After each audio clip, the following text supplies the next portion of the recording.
Good evening, everyone. Please stand for the Pledge of Allegiance.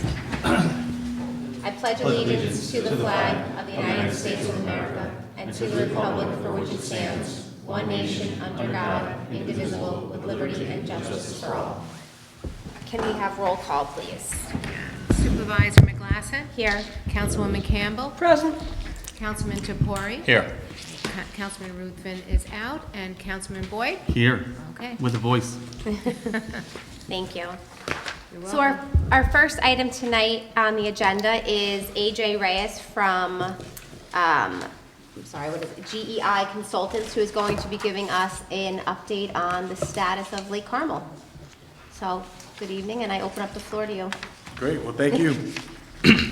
So, my name is AJ Reyes. I'm an aquatic ecologist and certified lake manager working for GEI Consultants. I've been working with the Lake Carmel Park District in the town of Kent for the last about year and a half or so on Lake Carmel, and mostly in an advisory capacity, but also taking a look at some of the past data that's been collected on Lake Carmel, doing some field sampling ourselves, all towards moving towards a state of figuring out what we need to do with Lake Carmel in terms of making it a more usable water body.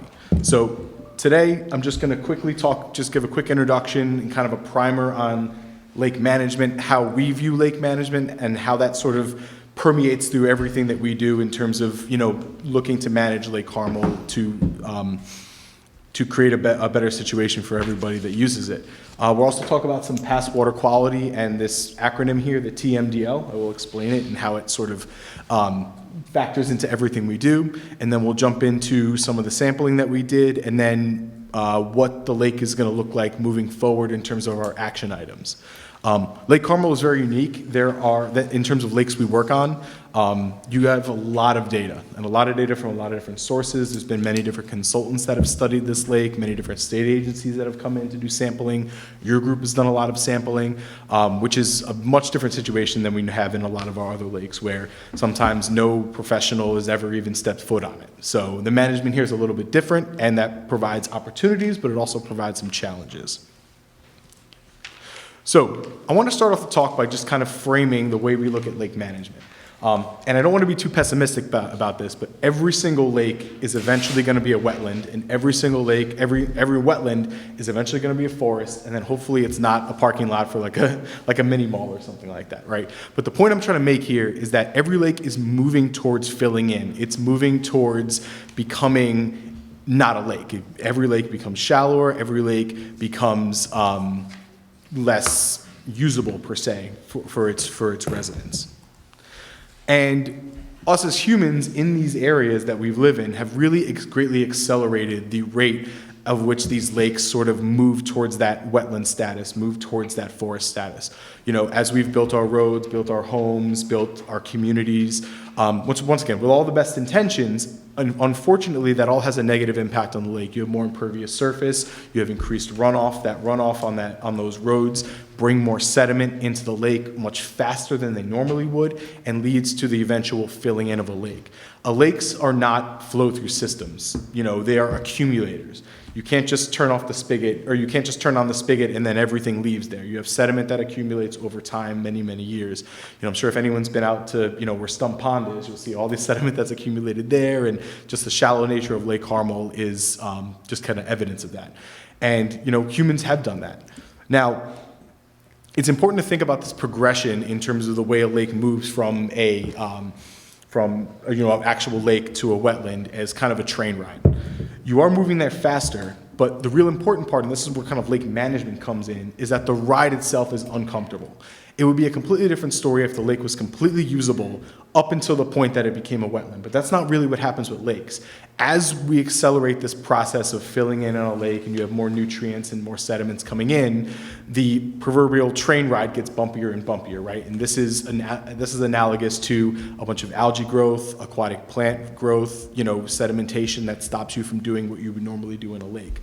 Harmful algae blooms are a symptom of a lake having excess nutrients, having excess sediment in the lake, which is creating an uncomfortable ride all the way throughout, right? So lake management, the goal of lake management is not necessarily to reverse the train, because there's no really reversing any of this. This is the trajectory we're going to be on. But hopefully, if lake management is done correctly, we can slow it down and we can maximize the use of our lakes over as long as we possibly can. And basically what I said before, what we want to do is we want to slow down the train, limiting the amount of nutrients, limiting the amount of sediment, the amount of phosphorus and nitrogen, which are the primary growth nutrients for algae and aquatic plants, is very, very important. And also, too, it's important to remember it can't be just a short-term solution or a long-term. It's not one or the other. It's both.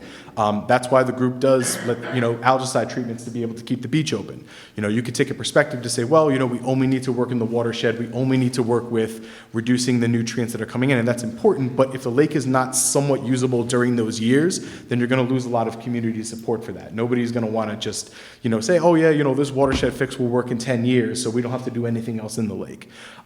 Conversely, you can't just keep doing short-term stuff, doing, let's say, either treatments or short-term manipulations to any particular lake and ignoring the sort of elephant in the room, which is the watershed and which is what's driving it. So really, any good lake management strategy comes with a combination of both of these short-term and long-term goals.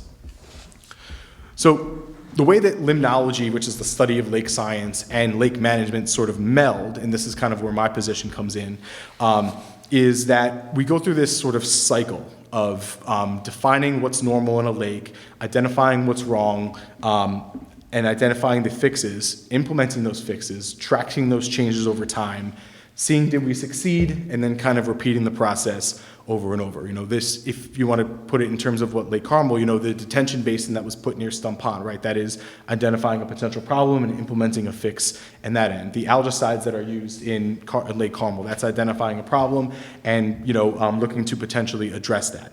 But it's on a cycle. This isn't sort of an endpoint, right? You're always kind of reevaluating and trying to understand where you're coming from. When I talk about the TMDL in a second, that whole document is about identifying what sources of nutrients are contributing the most to the lake and how do we identify fixes to be able to do that. It's important to also understand that lake management is not a one and done process. This isn't you get a report from a consultant, you find out all the fixes, you do all the fixes, and then you're done. No lake is sort of fixed like that. Every lake goes through these cycles of, getting plans together, getting watershed plans, implementing as much as they possibly can, but then new threats come in, either new invasive species, new different development challenges in the watershed, different weather events that sort of can almost reset the process here. So it's important to sort of keep management in your minds as sort of a long-term adaptive process versus a finite beginning, middle, and end. And it's frustrating, but it is the nature of these lakes. These lakes are extremely challenging. They change on a daily basis, they change on a weekly basis in terms of what we know about them and how we understand them. So our management and our thought process to deal with them needs to be as adaptive in the same way. And last point on this slide is, as long as we live on lakes and as long as we want to use lakes, we will always have to manage it. A lake is not, a lot of people say that lakes are healthy or unhealthy. And it's kind of a misnomer. Lakes are not healthy or unhealthy. They are what they are. Our uses of them are affected, and our perception of their uses may lead us to perceive that they're unhealthy. But at the end of the day, a lake is going to do what we want to do. So if we want to use that lake for whatever purposes, then we need to manipulate that lake to be able to use it in the way we want to use it. So that goes to the question of, let nature run its course, right? A lot of people will bring that up. And in some situations that makes sense, but most of the time in lakes that have developed watersheds and have runoff and have stormwater issues and have different issues with harmful algae blooms, the do-nothing approach is not really viable. Something has to be done, especially if you want to use it. If you just want to look at the lake and just have it as a piece in the background, that's a different case. But I imagine that this group wants to be actively using the lake and actively enjoying it to its fullest potential. And obviously, what we're trying to avoid is sort of the endpoint of that train, right? The endpoint of all these symptoms is, chronic harmful algae blooms. Harmful algae blooms come in a whole bunch of different colors, shapes, and sizes. Some are this typical green, some can be brown, some can be purple, some can be red in some instances. Those are a little rare. We normally just deal with the green ones. But all of our management is sort of focused around the goal of making this the rarest possible occurrence that we can. Some lakes, it's going to occur more frequently than others, just based on natural factors, based on the way the lake is. But what we're trying to do is we're always trying to reduce the prevalence of these blooms. These blooms can be toxic. You can't look at a bloom and tell that it's toxic, but it's a high likelihood that they do produce toxins that can impact humans, that can impact dogs, it can impact every sort of use of the lake. That's why the health department's very strict about closing down beaches, because it really is a significant health concern, especially once again for dogs and small children. Both of those groups don't necessarily recognize that the water is yucky and stay out, right? So that's why there's increased focus on protecting those groups. So all the management is sort of leading to, let's reduce the amount of time that this happens on our lakes. So this is the slide that you actually know more about the lake than I am, but I'll give you a quick little overview here. Lake Carmel is a 186 acre impoundment. I call it an impoundment, and it is named Lake Carmel, but most lakes that have a dam at the end, and was artificially created are impoundments of a particular river section. So this impounds both the Middle Croton River and the Stump Pond. And impoundments are important to understand with lakes because it's an important category of lakes because impoundments are more predisposed to collecting sediment. So well before Lake Carmel was here, there's a main river that kind of ran through the entire area, and sediments were able to just kind of freely flow through. And they would accumulate maybe in some small parts of the stream where flow slowed down, but normally they were able to move forward. The minute you put a dam on any of these rivers, you change that dynamic completely. You start to get more sediment accumulating, and you slow the water down, you stagnate it, and you create a lake that you could use. However, over time, and this is 10 years, 20 years after a lake is particularly formed, then you start to get worse conditions than you would, let's say, in a natural lake that was, let's say, formed by the glaciers. You're thinking, Lake Mayapack to an example, Lake Oscawana for an example, lakes that were, truly carved out by the glaciers. They have a whole totally different sediment load, so it's a completely different scenario. So it's important to understand that too when you're thinking about what's happening in different lakes. It's very tempting to say, oh, well, what's happening over at the Trail Club? What's happening over at Seven Hills Lake? What's happening over at China and Barron? I mean, the reality, every one of these lakes are completely different. They interact differently. They respond to weather differently. They respond to each year differently. So that's important.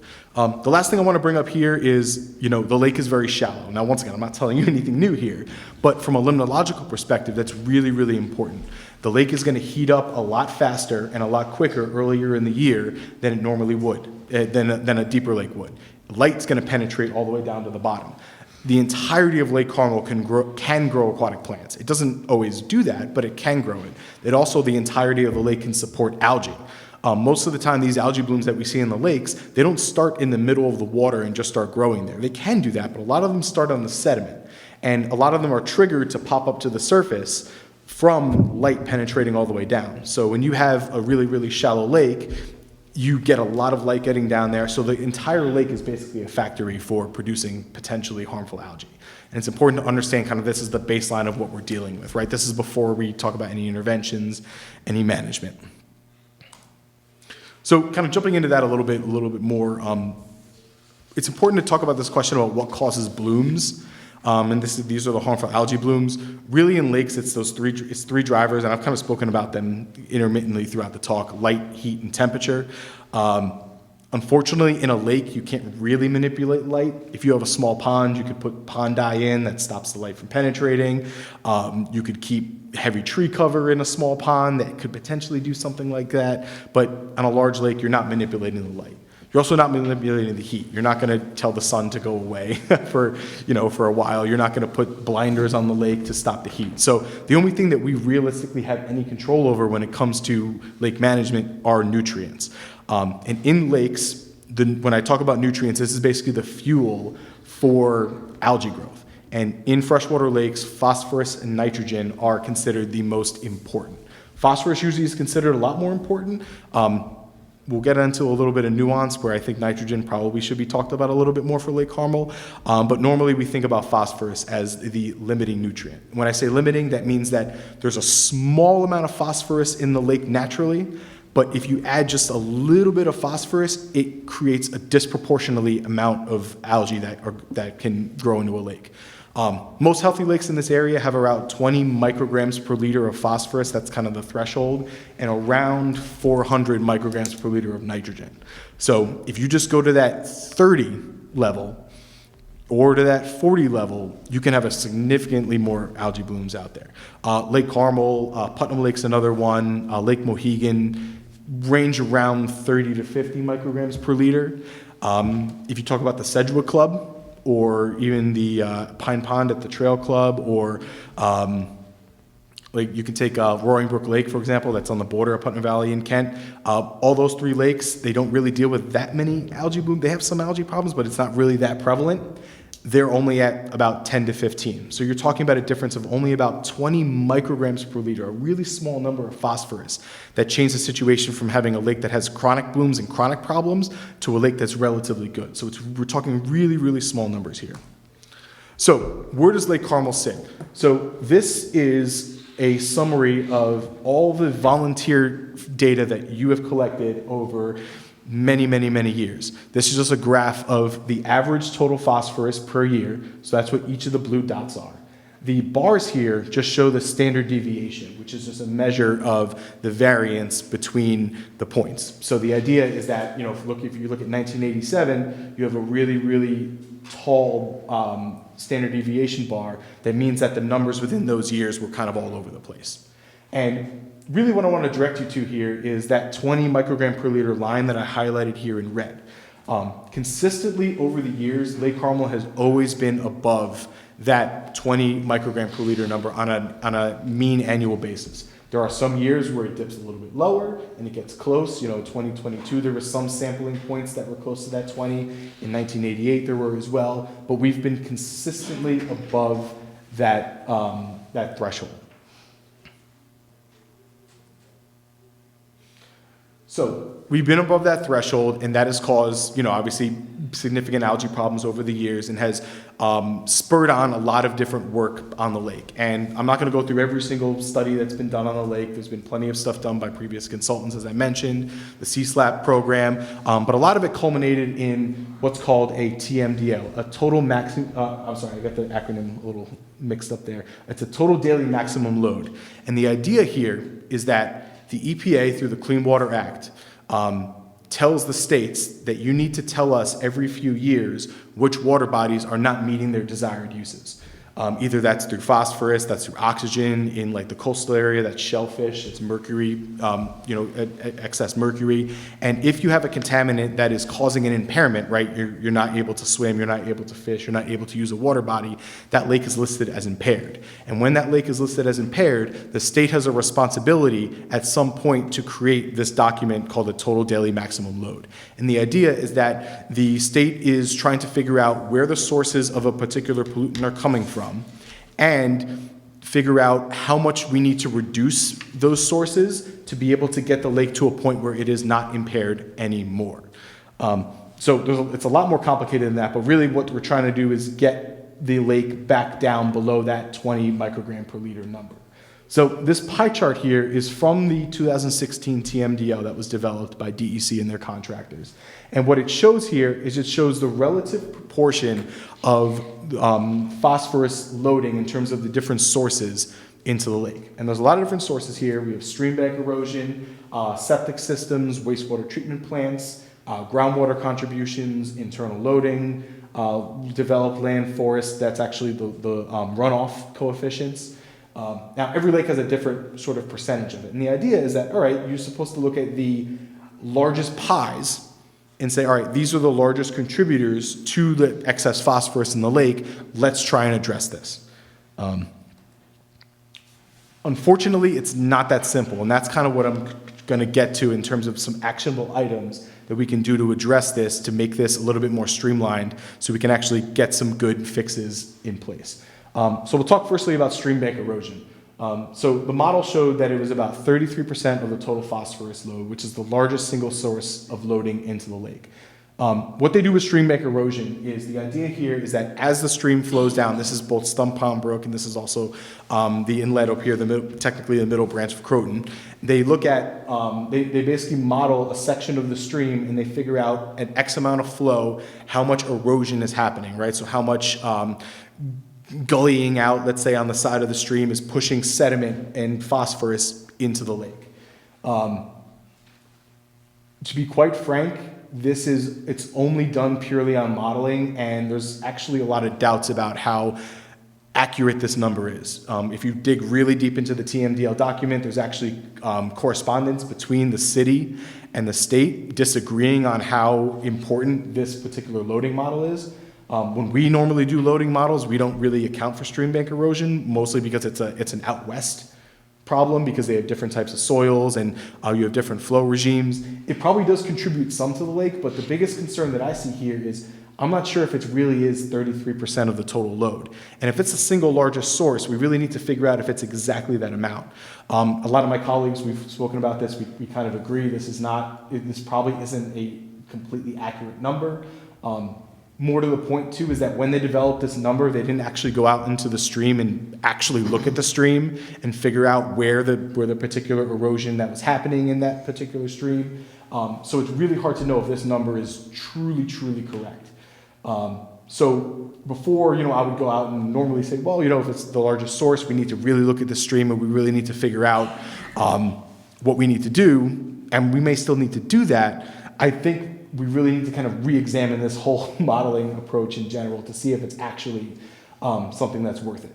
And when I talk about each of these different sources too, keep in mind that when you make a decision to do something about this, you really want to be confident that you're actually going to be improving the situation in the lake. That's why I'm trying to be so hesitant about saying, oh, we need to go into the streams and do all this different work to be able to stabilize the bank. We don't even know if that's an actual issue yet.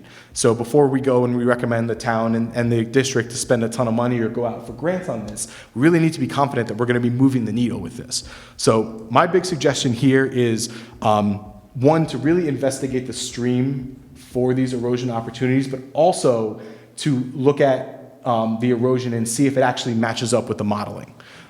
This can be done by having field crews go out there and actually inspect the stream, see if we're getting a lot of this gouging out during stormwater events. Probably it has to do with also going back to the modeling and seeing is there a way that we can maybe incorporate this with different stormwater measures. So I do think we probably should go into the stream and take a look at what can be done, but I wouldn't consider this to be like the highest priority at the moment for the lake. So, on-site wastewater. This was about 22% of the total phosphorus load in the lake, and this is where I'm going to talk a little bit more about nitrogen as well.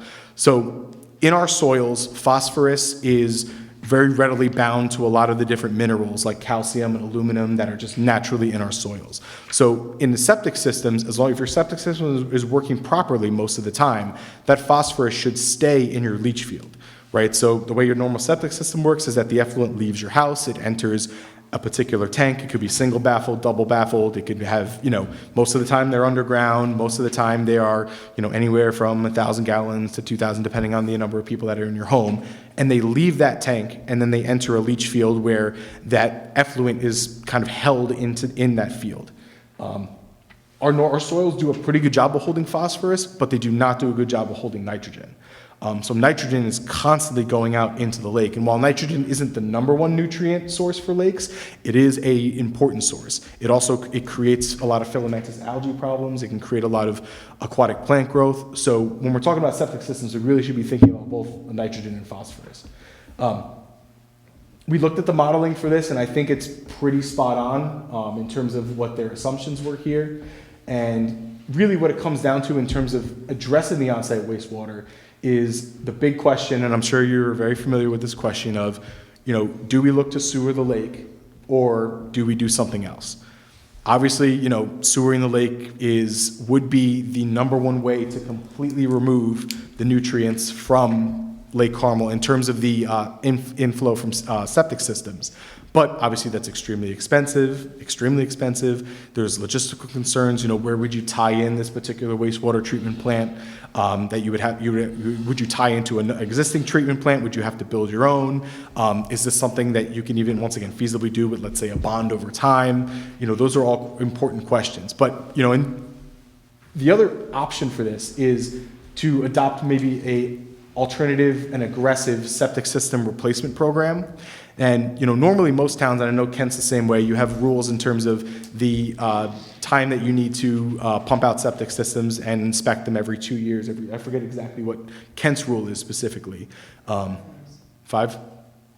Yeah, so every town has different rules like that. However, what I would suggest is to take it a step further. And some communities have actually built like a seed fund to be able to support replacement of septic systems in sort of almost like a grant process within their association. It can be a little controversial because, there's a lot of feelings about how, people should individually take care of their own septics, and I understand that, and I'm very sympathetic to that. The problem is septics aren't just a you problem when they enter the lake. That effluent doesn't just stay in front of a particular property. It goes all the way around. So having a community fund to help people sort of get their septic systems upgraded to a better type of system, a more advanced treatment, really benefits everybody. So I think it's important to think about these two methods. I mean, that phosphorus load and the nitrogen load, they're not going away.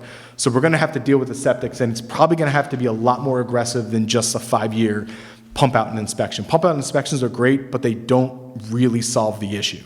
They stop systems from potentially failing early, but they don't stop, let's say, undersized leach fields. They don't stop systems that have been neglected for many, many different years, and all of that. So those are just kind of the action items there. So to this end, I just want to jump quickly to some sampling we've done. We have looked to we have tried to assess where we're potentially getting some of this septic inflow from the lake. So last year we went out, we sampled a whole bunch of these different outfalls. I call them culverts here, but they're really outfalls. All throughout the lake to see if we would get any high hits on phosphorus. We also have data for nitrogen and E. coli. And the idea here is that we sampled at a time that it was dry for about 72 hours. So what that means is that any of the water that's coming out there is most likely groundwater, and it's most likely coming from on-site wastewater if we get a really high hit from there, because you're not getting it, let's say, running off from lawns or any of those other types of sources. So we have different graphs for this. I'm not going to go through all of these for this particular presentation, but we did get some hits in some certain areas of the lake for, let's say, total dissolved phosphorus as well. So this is something we've already started to do, and we've been working with the health department to figure out what the next steps are for doing this. We want to continue to do this sampling. Right now where it's at is that we kind of need to get a little bit more clear guidance from the health department in terms of how they would like us to use this data, or how they're going to use this data. In past years, it's been as simple as, we would send them the data and they would immediately go out and investigate. Over the past few years, it really hasn't been as simple as that. So we need to kind of have a little bit more conversation about how they can use this data and how we can sort of collaborate with them. Because at the end of the day, the enforcement on this has to come from the health department. It's not a jurisdiction of the district or the town. That's a health department when it comes to septics. So the last big source I want to talk about is called the internal phosphorus load. So everything we've been talking about before is things coming from outside of the lake coming into the lake. However, as I mentioned before, lakes are very complicated, and the lake is not stagnant inside of the lake. So what's happening a lot of times is that phosphorus, all that material that's been accumulated in the lake over years and years and years, can get recycled and brought back up into the water column and continue to fuel algae blooms over and over again. That's why sometimes you see algae blooms when you haven't had any rain. Part of it is because the lake is stagnant, but part of it also during the summer is there's more nutrients in the lake itself to be able to support algae blooms. So the TMDL model showed about 19% of the load. Unfortunately, I don't believe this number at all. The reason I don't believe this number is because the way they came up with it is they calculated every other source and then said, well, we know the lake has about 40 micrograms per liter of phosphorus, so we're just going to subtract all the watershed sources from what the total is, and we're going to come up with this number, which is completely not the right way to do it. There's ways you can estimate it actually using your data. So I don't know if this number is right or wrong, but I know that, well, I don't know if it's higher or lower than this. I just know that for Lake Carmel, this number is basically meaningless. And it's important because internal load can be even more important in the summertime when you don't have a lot of watershed runoff. And also, too, you have lakes, if a lake has a really high internal load, you can do whatever you want in the watershed. You could sewer the lake. You could, fix every single septic system. You can make sure Stump Pond and the other ponds are flowing exactly the way they need to be flowing. But if you still have this recycling of these nutrients, once again, these nutrients that have been in the lake for 30, 40, 50 years, you're not going to get the recovery that you would like. And a lot of lakes have seen delays in their recovery because of this exact phenomenon. The lake is not just, once again, it's not a simple system. It's not just a flow in, flow out. It accumulates.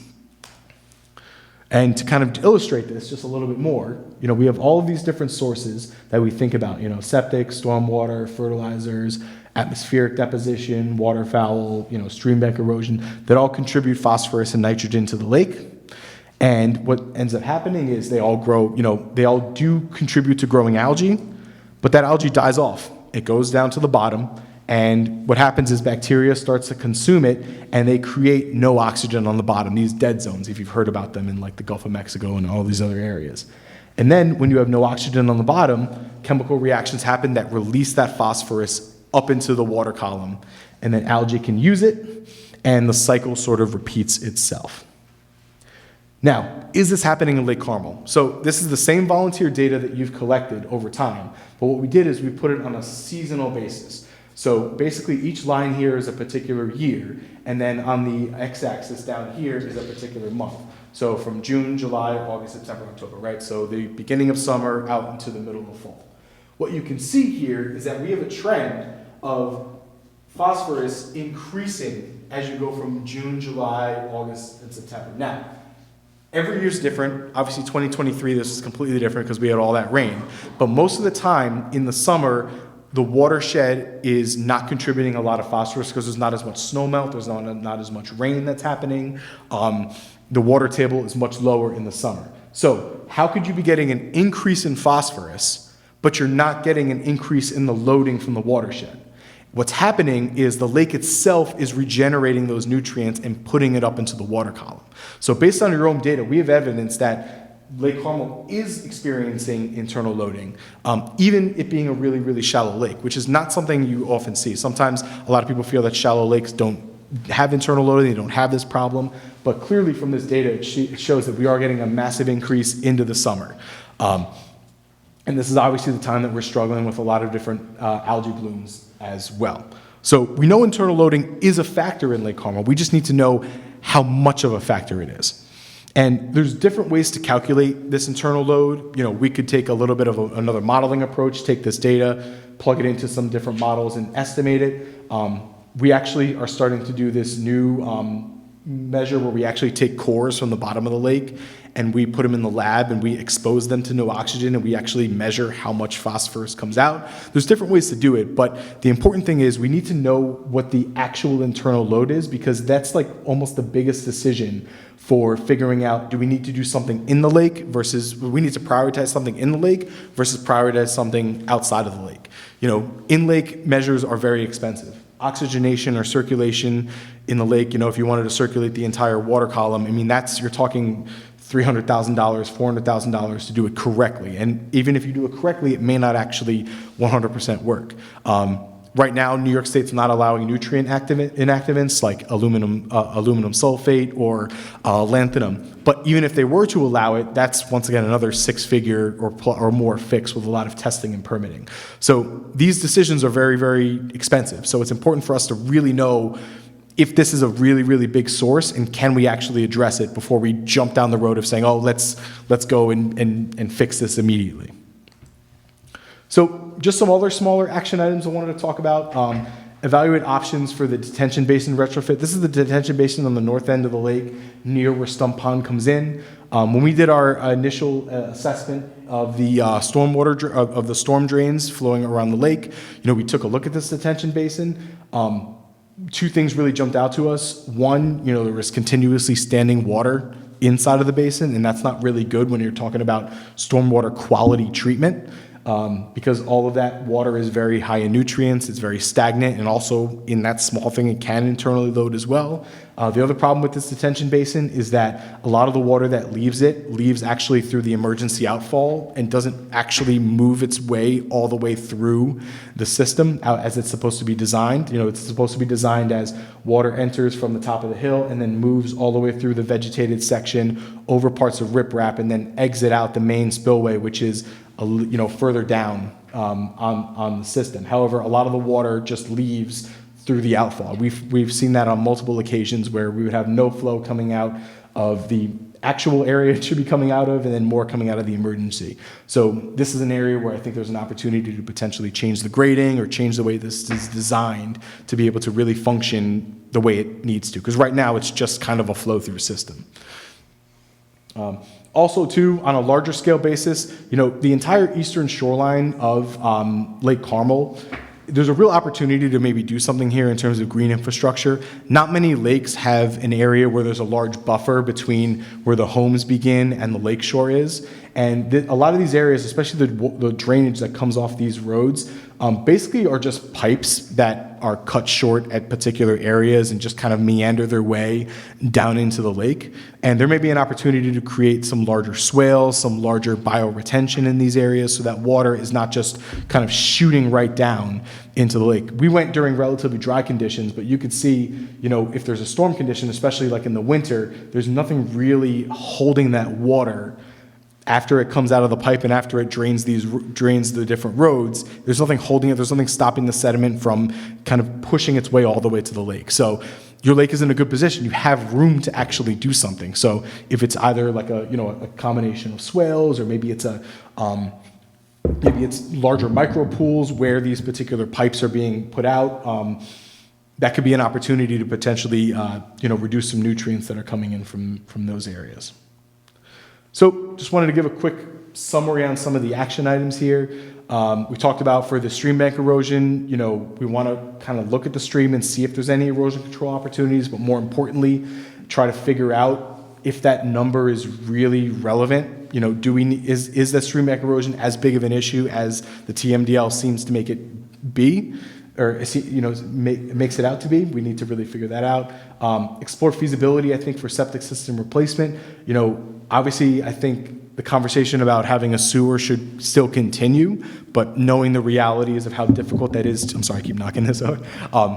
Knowing the realities of how difficult that is to implement, I know that it might be worth our time to look at what does it look like if we don't have a sewer, but we're being a lot more aggressive about how we deal with on-site wastewater.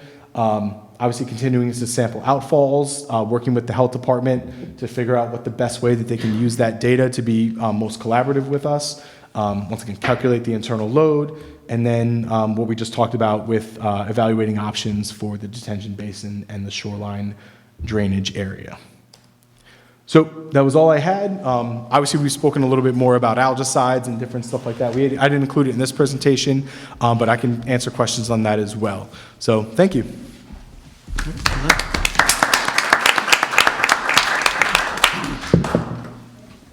Yeah. You said that you were Or working with Kathy, just come on up to the mic. Yeah, I know, it's a pain in the neck, but You were saying that you were working with the health department, and I have brought this up to the town board before, is that 44 homes in Lake Carmel had the peat system put in about 15 years ago. Yeah. Has the health department even told you that? Because nobody seems to know where those records are. So I know that some have been put in. I didn't know the exact number. More of our work with the health department has been what is the process of us collecting the data and then them using it in order to further, to help inspect, help further inspect the homes that may be potentially failing. On other lakes in the county, what we've done in the past is we've collected the data, we've given it directly to the health department, especially the E. coli data, And they've used that as actionable to be able to further investigate these particular areas.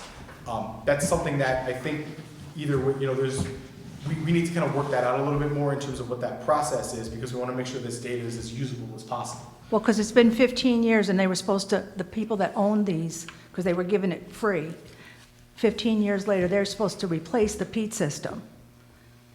Well, people don't even know they have it, because the houses have changed over. Yeah. So it's a problem.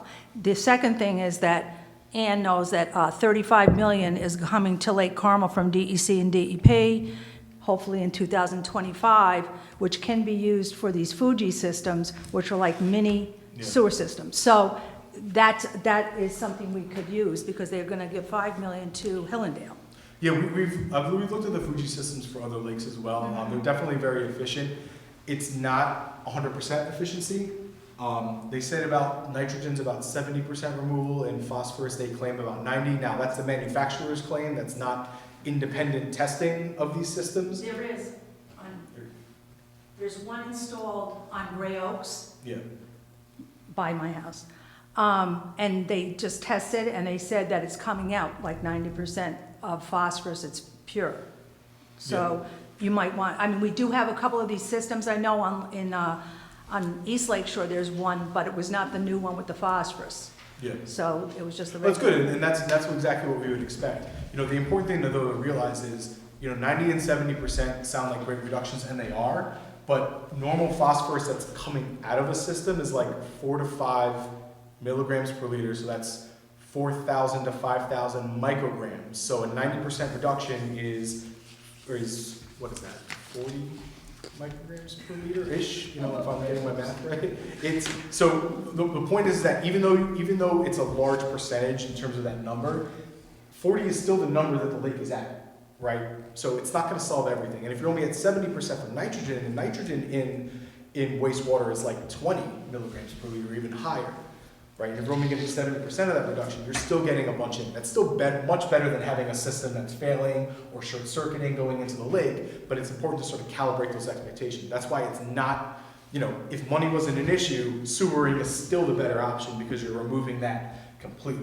But obviously money is always a consideration, so that's why it's good to think about those things as well. I would support replacements, of every system possibly.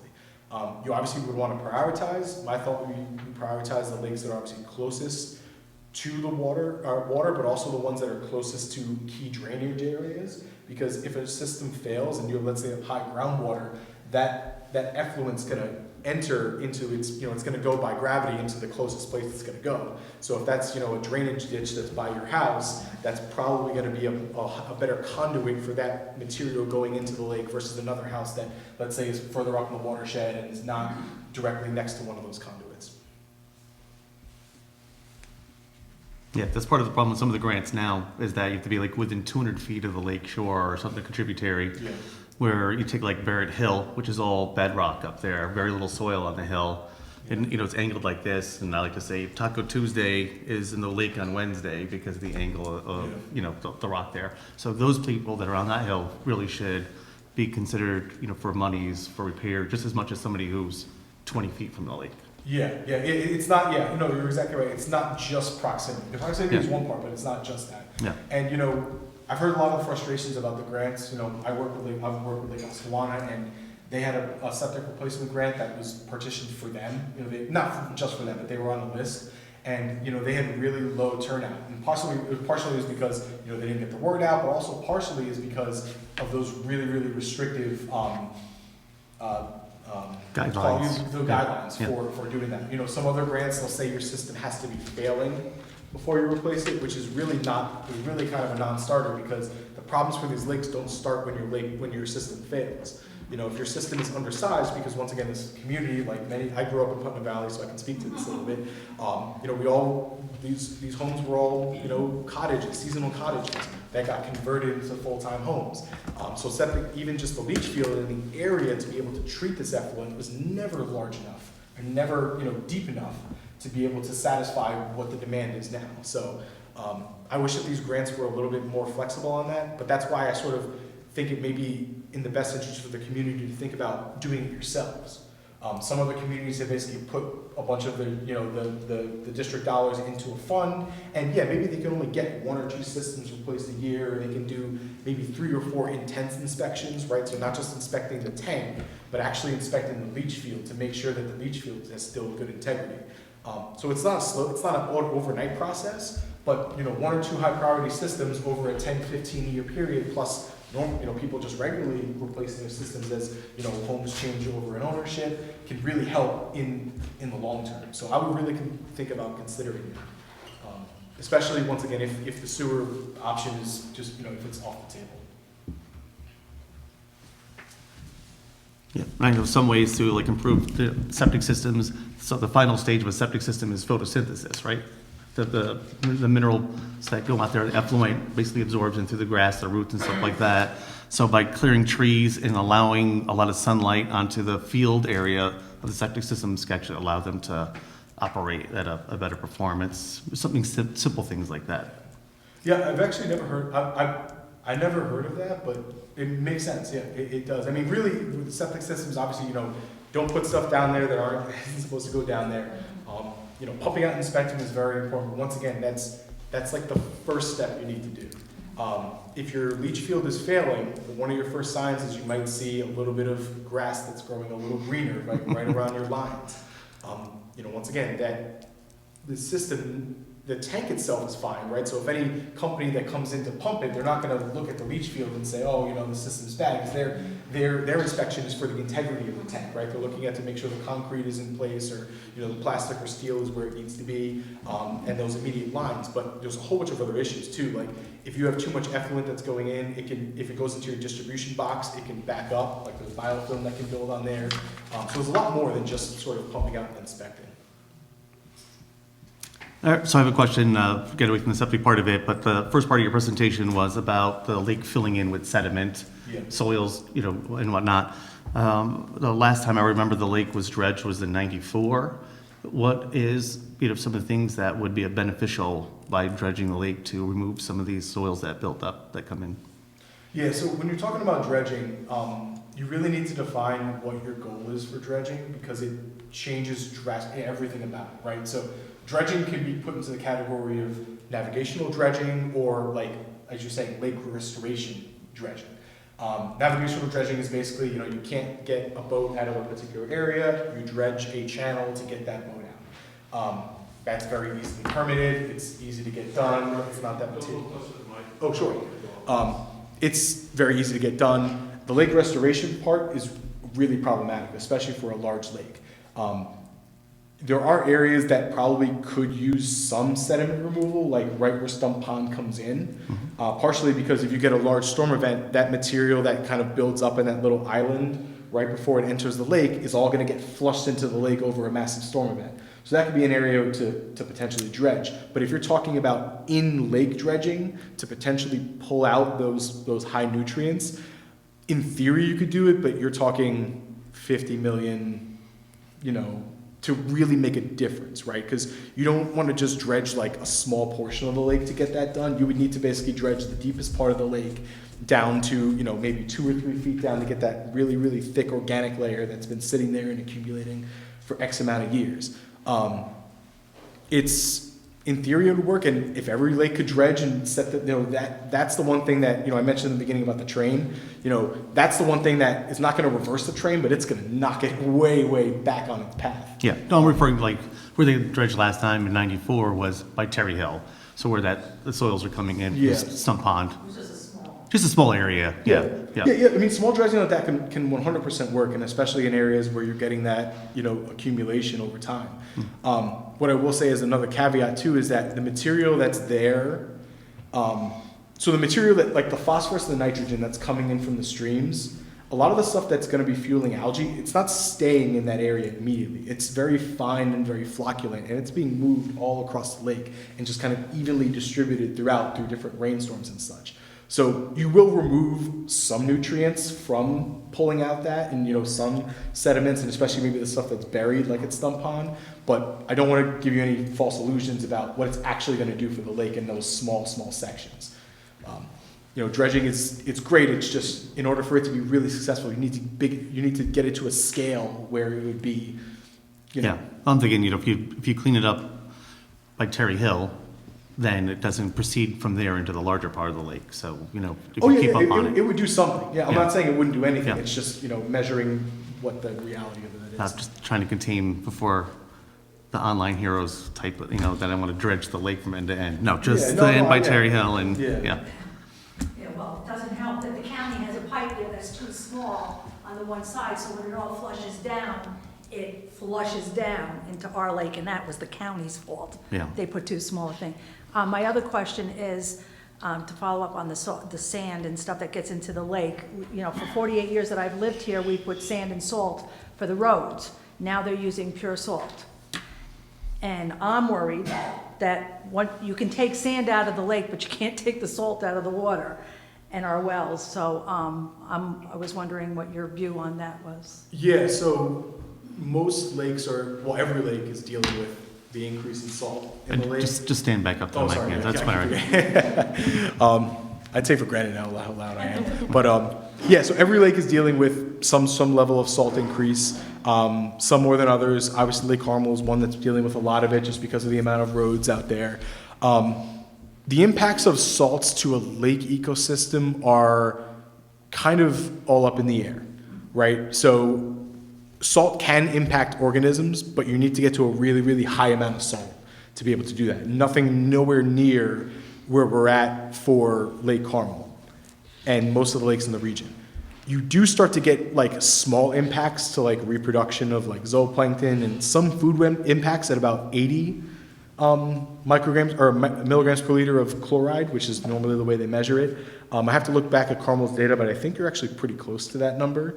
But once again, you're talking about the low end of impacts to organisms.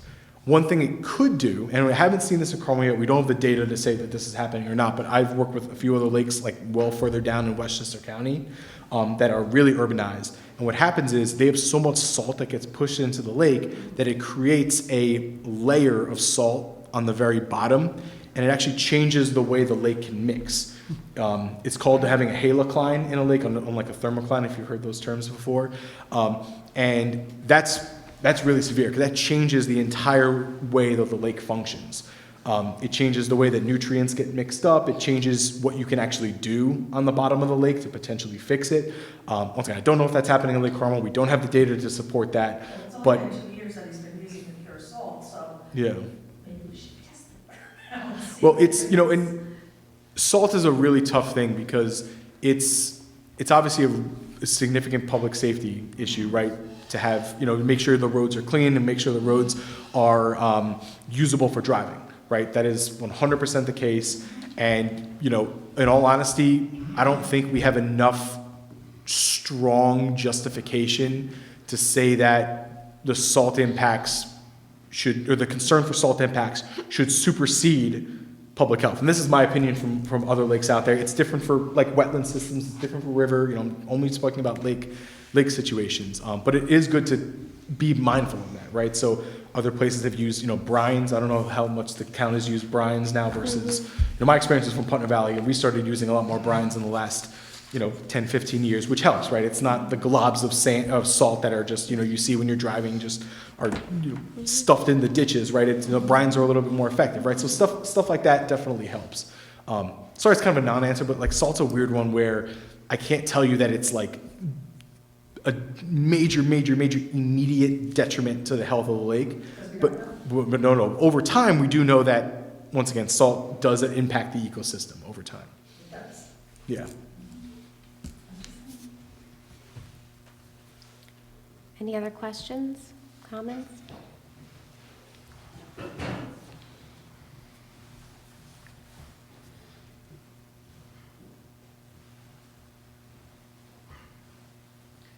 I'm just wondering, is there any way we could add something to the lake, like oysters or something like that, to clean it up? Because I know that they're doing that in the Hudson River. They have the reef balls that they're installing with the oysters on. Is that something we could do, or? Yeah, so there have been a few lakes that have tried to propagate mussels. So it's not, so oysters for the saltwater, but it would be freshwater mussels for freshwater. There's been some lakes that have tried to propagate mussels to be able to remove particulates, and partially it's because mussels are really efficient at filtering. Some mussels can filter like one mussel can filter like a liter of water a day, which, once again, if you have thousands and thousands of mussels, that's a great thing to do. Of my knowledge, I don't think any of them have been successful on a large scale. So I don't know if it's a question of they haven't been able to propagate them correctly, or they have, but it's just not enough, right? Oftentimes, a lot of these techniques, they work well in the lab, and they work well maybe in like a smaller setting, or maybe in a bay, let's say, of an ocean setting. But the scalability up to a lake sometimes doesn't always match up. So in theory, yeah, you could do that. It's not something I would recommend because it's just so unproven, right? And it's so, in lake management, there's a bunch of things you can try, but there's only a small amount of things that have a proven track record to work and for something for you to actually spend your money on. Now, normally in lakes, I like to, promote freshwater mussels. It's great to have them, in lakes. That's always a really good thing to have. They're signs of good ecosystems. Most lakes that have healthy freshwater mussel populations have lower phosphorus. They are generally, clearer lakes. They have less algae production. But when you talk about scaling it up to the point where it can actually influence the water clarity, it just probably isn't at this point scalable enough. Doesn't mean 20 years they won't figure out a way to propagate them to get them to be in a point where they can do that, but at this point it's not really feasible, I believe.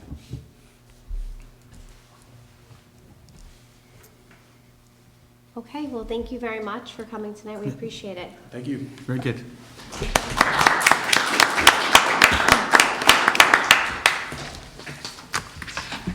Okay, our next item on the agenda is a CREST grant. I invite Councilwoman Campbell to discuss this. Sure. I'm very excited to announce that the funding is coming through from the State Senate for the Daniel Nim statue that has long been wished for in our town. This started, I think, over 20 years ago, that George Baum and some others approached sculptor Michael Karopian about creating that statue.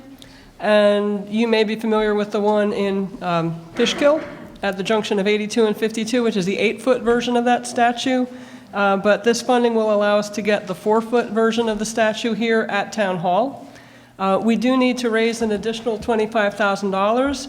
And one contingency that I learned about as we started working through the paperwork for the grant, or the forms, is that there needs to be a guarantor that if we don't raise sufficient funds through private fundraising, which is going through the Kent Conservation Foundation, with the help of the Historical Society, the library, and other organizations, if we don't raise sufficient funding, the town would need to back it. I don't think it's going to come to that. I happen to know of some funding sources and donation sources that we should be in good shape, but I am asking my colleagues here tonight to agree that if for some reason we should not raise sufficient funds, the $25K that is needed, that the town would then come up with the balance. So I make that motion. Well, What's that? You can't put the taxes now. Understood. But we need to take this step in order to be able to get the funding from CREST, which will in turn, I think, motivate our potential donors to come through with the additional funding. So I don't think it's going to be an issue. Susan Kotzer, Town of Kent. Ann, what type of fundraising do you suppose to do? Do you have any idea what kind of fundraising you want, how to spearhead this? We had started a year or so ago when there were some events around Daniel Nim, and we had set up some different categories of donations and so forth. And I think at this point, I'm hoping that members of the Historical Society and other organizations will start to talk to individuals in town who potentially You say you're would contribute. hoping. You're hoping that these organizations are going to raise the money. Do you have a plan? You must have a plan. I personally do not have a detailed plan for how this is going to continue, but now that we have the CREST funding, I think we can get the committee back together and get going on it again. And I do also happen to know of a couple of sources that are very likely to come through for us with a fairly large sum of money. But I can't discuss that. Sure, okay. When does this 25,000 need to be raised by? You know, what I do not know, because we're just starting with this process, is exactly when the funding is coming through from CREST. So we have the paperwork now, the forms have to go in, but I haven't been through this process before, so I'm not exactly sure when DASNY makes that funding available to us. But basically, we would need to ramp this up in the very near future and get going on it. Okay, thanks. But you do think that we will be able to raise the funds, that we will not have to spend any town? Yes, Money. I'm very confident. Okay. Works for me. I think the problem is that the donor doesn't want to be disclosed, correct? And it's, And there's another source of funds that I'm aware of that I also cannot disclose at this time. Two other sources, besides the person that I think you're referring to. but you feel that the funds will be there and we won't have to go to taxpayer dollars for Yes. the statue? Yes. Okay. Especially if we put a time limit on it that's reasonable. Not say to have this within 3 months, but perhaps to say within 6 months to a year. And again, I don't know the timing for how DASNY works with the CREST funding. Any other board comment? Do you want to make a So I did make a motion. resolution? Is anyone You- going to second well, it? Did you, Well, we could make it more specific with respect to timing. I think we should. Yeah. So what do you think is an appropriate time limit? 1 year, I suppose, right? 6 I mean, months? the outside of it. I mean, I was going to say 6 months. What do you think, Ann? Want to split the difference? yeah, it's Make it government, 9? right? It moves very slowly, so- so you know, it's not like a business decision. It's, So 9 months? yeah, Okay. going to 9? Okay. All right. So I move that the town agree that if the private fundraising does not succeed in raising the necessary $25,000 within 9 months of today, that then the town would come up with the remaining funds. And what would be the remaining funds, Ann, just to put it in the record? 25,000. The maximum amount would be 25,000, and that's Okay. if we raised absolutely nothing. Okay, So up to 25,000. all right, second. All in favor? Aye. Aye. Aye. I'm going to vote nay. Then we have to do roll call. Okay. Okay. Councilman Campbell, Aye. Councilman Tempora, Nay. Councilman Boyd, Oh, boy, yes, there we go, sorry, daydreaming. Oh, and Supervisor McGlasson. yes, Motion carried. thank you. Thank you. We'll get to work on it. Did you have any other discussion with the CREST funding, or was that it for tonight? No, I think we're good. Okay, That was the only thing that's outstanding. okay. We do need to work out what we're going to be going after for this current year. And that's something that we need to discuss further. We have a couple ideas. Do you want me to talk about Yes, I those? think we should talk about that, about the idea for the CREST funding for this year. So I don't know the details of the building, but I gather that our park workers don't have access to appropriate sanitary facilities. Our Lake Carmel Park District employees, their current building does not have a bathroom, it has a porta potty outside. So in order, our thought was for this to not go into the taxpayers, if we use the CREST funding, we can sort of revamp their space and give them a bathroom and also fix it up a little bit. If you've been down there, they definitely need a bathroom. I mean, So that's one option that I had suggested. I think we would need to get some quotes pretty soon on what it would cost to upgrade that building and whether we could do it for around $100,000, which is the amount of the grant. We don't want to go much over that because then we would have town money coming in. We don't want to have to use town funds. If it's under that, CREST will not fund it. You can either have 2 projects each over 50K, or you can have 1 project at 100. So that's where we'd want to bring it in. Whatever we could do for $100,000, we would do with that building. But we could do the bathroom and update a little, you know, Some some of it. energy We efficiency. can't redo the entire building, but. Right, I know, just a suggestion, because it is on the lake, and I don't know if you could even be able to do it. If where you're gonna put the new community center, there was a little cottage at one time there, and if it was like an office bathroom, something small, like you're saying, you know, a little modular there, that might be more worth it than trying to put it on the lake. Interesting. Just a suggestion. Yeah, the building's coming down and it has asbestos and mold issues, so you really are tough to ask employees to go into a building that, Why can't, so you're supposed to be putting a new building up, why can't that 100,000 go towards that? oh, You have to stand up so that they yeah. can hear you at home. Sorry, Simon. Why can't the 100,000 be put towards the community center and that they can use that as their bathroom as well? I mean, there's a garage there that can go towards a space for them. No, it's a good question, yeah. Is there anything that you could see that not being able to use it for that, or? What's the timeline for the community center in general? That, you know, we have to take down the old one. A while. I think that should have been the priority, not be retired by then.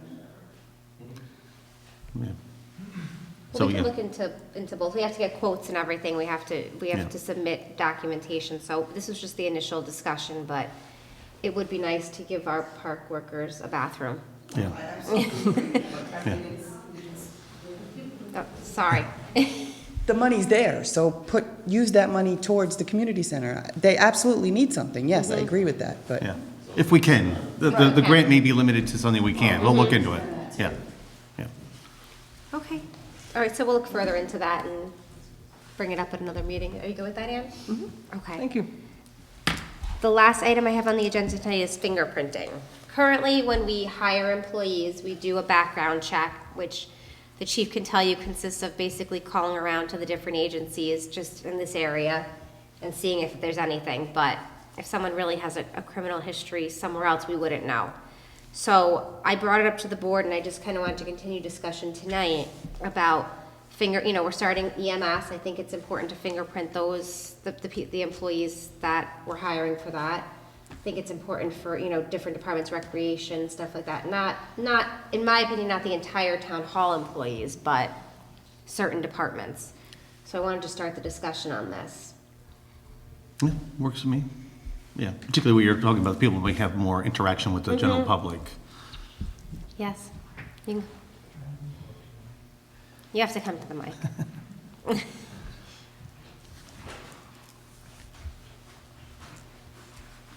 Barry Sandal, Kent Fire District Chairman. We check members using a service called Checker online. It costs about $80 per person. It's not fingerprinting, but you input their email address and their social security number, and within 48 hours you can do global checks where you can do state checks, county checks. It's not that expensive, and it gives us a very thorough background check on people. So you might want to consider that before you start to fingerprint people. We don't fingerprint people in the Kent Fire Department. Thank you. Okay. So, and the cost associated with the fingerprinting is $75 per person. And that includes a background check with the printing? Yes, Okay. yes. Okay. No, I'm just letting you know, and this is initial discussion on it. My thought would be that the person would go, pay the money, and then if it comes back clear and we hire them, then we will reimburse. But if it does not come back clear, they're responsible for the cost. You know what's on your background. You know when you're Yeah, going to we get don't charge fingerprinted. new members to do background checks, but we've never had one come back negative. So it might be a rare thing. But we don't do things like credit checks, but we could, if that's something. But you can, it's called Check-R, you can just Google it. I'm It's sorry, pretty- can you repeat? It was check. It's called Check-R, like check, CHECKR. And it's just, it's a pretty decent service online. Okay.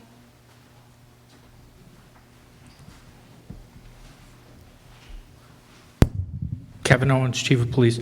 Just to clarify, Police Department cannot do background checks. We do records check, so we can't fingerprint people for the purpose of employment. So the Fire Department can run a check to do stuff like that for their membership, but the Police Department couldn't run a check like that.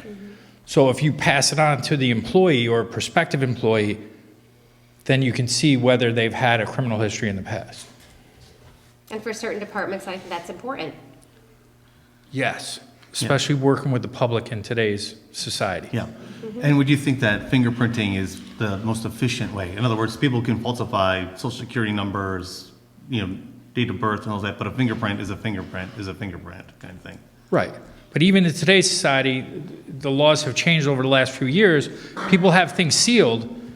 Once the court seals them, even fingerprints, the stuff's not coming back. Okay. Interesting. Okay. Okay.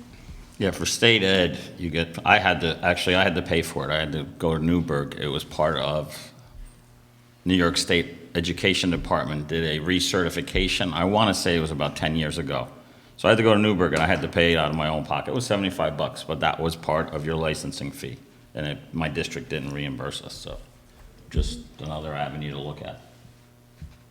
All right. Well, I'll look into where people can go, and then at the next meeting, we can decide if we want to pass it or not. This was just an initial conversation, just let the public know and see if the board had any other comments. We're good? Okay. Okay. You're up.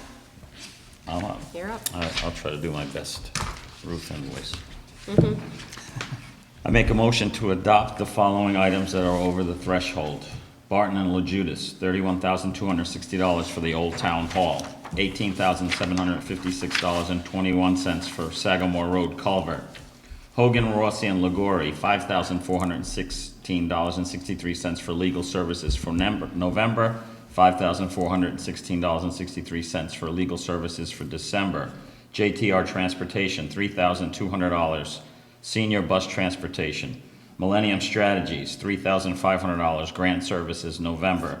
New York State Department of Civil Services, $268,462.61 for health insurance for November.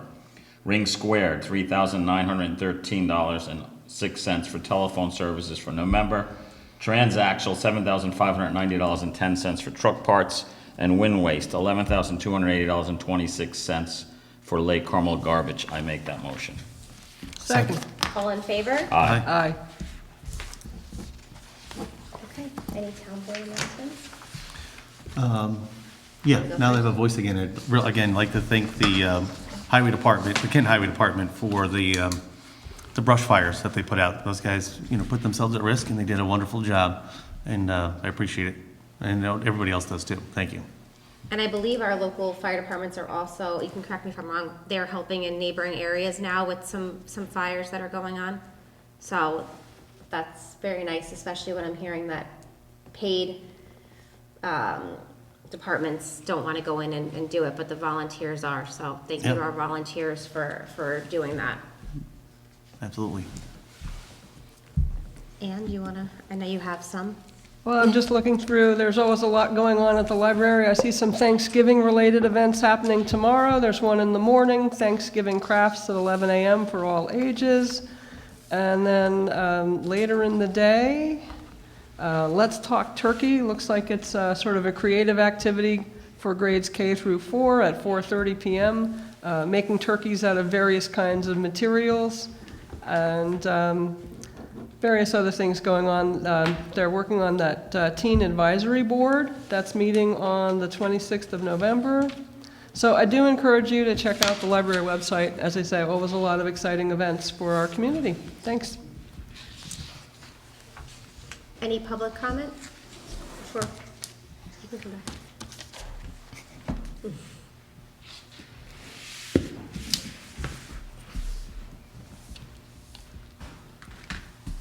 Thank you. Again, Barry Sannel, Chairman of the Kent Fire District. I just wanted to get an update. I don't need one tonight, but I shot you an email based on Alex's last note to the district in October, saying that the Town of Kent ambulance service would be up and running 24/7 on October 16th, and now we're coming up on November. I talked to our chief, and I talked to Alex today, and I didn't get a really clear understanding as to when the service would be going. You have our ambulance, and this is with good faith, but I'd like to know if you could get back to us and tell us what the plan's going to be to offer this 24/7 service. So I can update you somewhat right now. We hired 3 people at our last meeting, and at the first meeting in December, we are looking to hire 11 more. It's just an issue with the civil service and how we take them off the list, and then they have to be removed, so then we have to go back for round 2. You can't hire them all at the same time. You have to hire the top 3, whatever. So There's a process. yes, it is It's a process. a very, very long process. So we will be hiring those 11 more come next meeting. And I think the 24/7 service is going to probably happen more towards January. Right now, what I personally would like to look at is right now we have coverage from the county from 8 a.m. to 8 p.m. Monday through Friday. So I'm hopeful that we'll get the people to cover 8 p.m. to 8 a.m. Monday through Friday and Saturday and Sunday. That's the goal first, and then take over with what the county's covering for right now. Yeah, that's great. If we could have Alex just write a note I'm to us. sorry, yeah. Just some communication would be awesome. Okay. I am talking to the chief, and, we know this is a process, and it's sort of fluid right now as you're getting up to going. We're both vested in the success of the town of Kent, but, I would like to see some more communication on, what's happening, and I talked to our chief about that. So thank you very much. All right, thank you.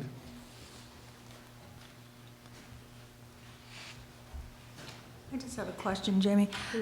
On the agendas that are coming out for like the last month, they're never on the Fridays, and I don't know if they're under a different heading now, because just like we couldn't find the budget, we can't find the agendas in the backup. So someone said it was under something different this time.